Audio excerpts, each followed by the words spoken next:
ॐ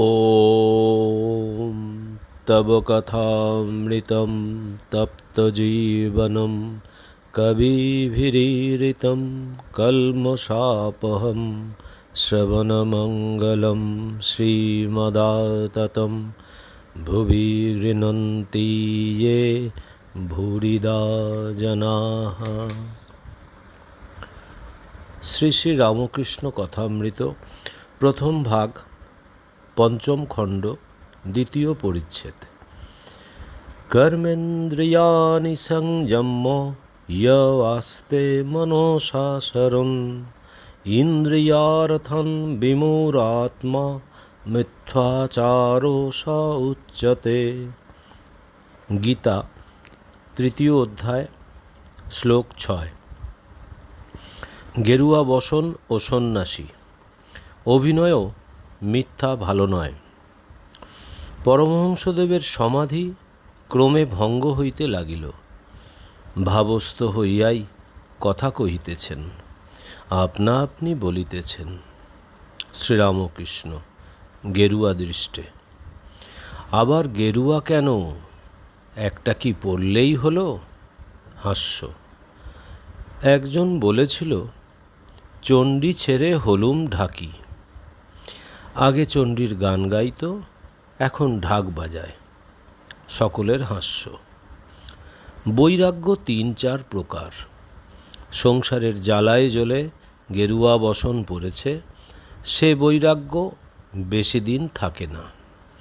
হয়তো কর্ম নাই, গেরুয়া পরে কাশী চলে গেল।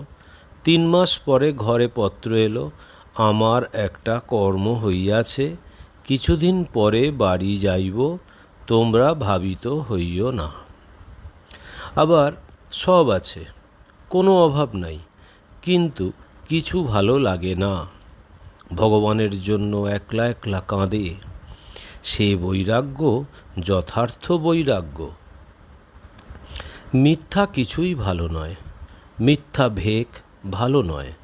ভেকের মতো যদি মনটা না হয়, ক্রমে সর্বনাশ হয়। মিথ্যা বলতে বা করতে ক্রমে ভয় ভেঙে যায়। তার চেয়ে সাদা কাপড় ভালো। মনে আসক্তি, মাঝে মাঝে পতনও হচ্ছে, আর বাহিরে গেরুয়া, বড় ভয়ঙ্কর। এমনকি যারা সৎ অভিনয়ও, তাদের মিথ্যা কথা বা কাজ ভালো নয়। কেশব সেনের ওখানে নববৃন্দাবন নাটক দেখতে গেছিলাম। কি একটা আনলে ক্রস, আবার জল ছড়াতে লাগলো, বলে শান্তি জল। একজন দেখি মাতাল সেজে মাতলামি করছে। ব্রাহ্মভক্ত কুবাবু। শ্রীরামকৃষ্ণ ভক্তের পক্ষে ওরূপ সাজাও ভালো নয়। ওসব বিষয়ে মন অনেকক্ষণ ফেলে রাখায় দোষ হয়। মন ধোপাঘরের কাপড়, যে রঙে ছোপাবে সেই রং হয়ে যায়। মিথ্যাতে অনেকক্ষণ ফেলে রাখলে মিথ্যার রং ধরে যাবে। আর একদিন নিমাই সন্ন্যাস কেশবের বাড়িতে দেখতে গেছিলাম। যাত্রাটি কেশবের কতকগুলো খোসামুদে শিষ্য জুটে খারাপ করেছিল। একজন কেশবকে বললে, কলির চৈতন্য হচ্ছেন আপনি। কেশব আবার আমার দিকে চেয়ে হাসতে হাসতে বললে, তাহলে ইনি কি হলেন? আমি বললুম, আমি তোমাদের দাসের দাস, রেণুর রেণু। কেশবের লোকমান্য হবার ইচ্ছা ছিল। অমৃত ও ত্রৈলোক্যের প্রতি। নরেন্দ্র, রাখাল টাখাল এইসব ছোকরা, এরা নিত্যসিদ্ধ। এরা জন্মে জন্মে ঈশ্বরের ভক্ত। অনেকের সাধ্য সাধনা করে একটু ভক্তি হয়। এদের কিন্তু আজন্ম ঈশ্বরে ভালোবাসা, যেন পাতাল ফোঁড়া শিব, বসানো শিব নয়। নিত্যসিদ্ধ একটি থাক আলাদা। সব পাখির ঠোঁট বাঁকা নয়। এরা কখনো সংসারে আসক্ত হয় না, যেমন প্রহ্লাদ। সাধারণ লোক সাধন করে ঈশ্বরে ভক্তিও করে, আবার সংসারেও আসক্ত হয়, কামিনী কাঞ্চনে মুগ্ধ হয়। মাছি যেমন ফুলে বসে, সন্দেশে বসে, আবার বিষ্ঠাতেও বসে। সকলে স্তব্ধ। নিত্যসিদ্ধ যেমন মৌমাছি কেবল ফুলের উপর বসে মধু পান করে, নিত্যসিদ্ধ হরিরস পান করে, বিষয় রসের দিকে যায় না। সাধ্য সাধনা করে যে ভক্তি, এদের সে ভক্তি নয়। এত জপ, এত ধ্যান করতে হবে, এইরূপ পূজা করতে হবে, এসব বিধিবাদীয় ভক্তি। যেমন ধান হলে মাঠ পার হতে গেলে আল দিয়ে ঘুরে ঘুরে যেতে হবে, আবার যেমন সন্মুখের গাঁয়ে যাবে কিন্তু বাঁকা নদী দিয়ে ঘুরে ঘুরে যেতে হবে। রাগ ভক্তি, প্রেমাভক্তি, ঈশ্বরে আত্মীয়দের ন্যায় ভালোবাসা এলে আর কোনো বিধিনিয়ম থাকে না। তখন ধান কাটা মাঠ যেমন পার হওয়া, আল দিয়ে যেতে হয় না, সোজা একদিক দিয়ে গেলেই হলো। বন্যে এলে আর বাঁকা নদী দিয়ে ঘুরে ঘুরে যেতে হয় না, তখন মাঠের উপর এক বাঁশ চল, সোজা নৌকা চালিয়ে দিলেই হলো। এই রাগ ভক্তি, অনুরাগ, ভালোবাসা না এলে ঈশ্বর লাভ হয় না। অমৃত: মহাশয়, আপনার এই সমাধি অবস্থায় কি বোধ হয়?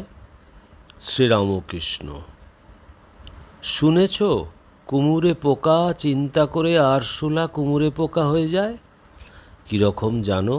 যেমন হাঁড়ির মাছ গঙ্গায় ছেড়ে দিলে হয়। অমৃত: একটুও কি অহং থাকে না? শ্রীরামকৃষ্ণ: হ্যাঁ, আমার প্রায় একটু অহং থাকে। সোনার একটু কণা, সোনার চাপে যত ঘষো না কেন তবু একটু কণা থেকে যায়। আর যেমন বড় আগুন আর তার একটি ফুলকি, বাহ্যজ্ঞান চলে যায়, কিন্তু প্রায় তিনি একটু অহং রেখে দেন বিলাসের জন্য। আমি তুমি থাকলে তবে আস্বাদন হয়। কখনো কখনো সে আমিটুকুও তিনি পুঁছে ফেলেন। এর নাম জড় সমাধি, নির্বিকল্প সমাধি। তখন কি অবস্থা হয় মুখে বলা যায় না। নুনের পুতুল সমুদ্র মাপতে গেছিল, একটু নেমেই গলে গেল। তদাকার কারিত, তখন কে আর উপরে এসে সংবাদ দেবে সমুদ্র কত গভীর? ওম নিরঞ্জনম নিত্যম অনন্তরূপম ভক্তানুকম্পাধীত বিগ্রহং বৈ ঈশাবতারম পরমেশমিড্ডম তং রামকৃষ্ণং শিরসা নমাম্যহম। শ্রীরামকৃষ্ণ অর্পণমস্তু।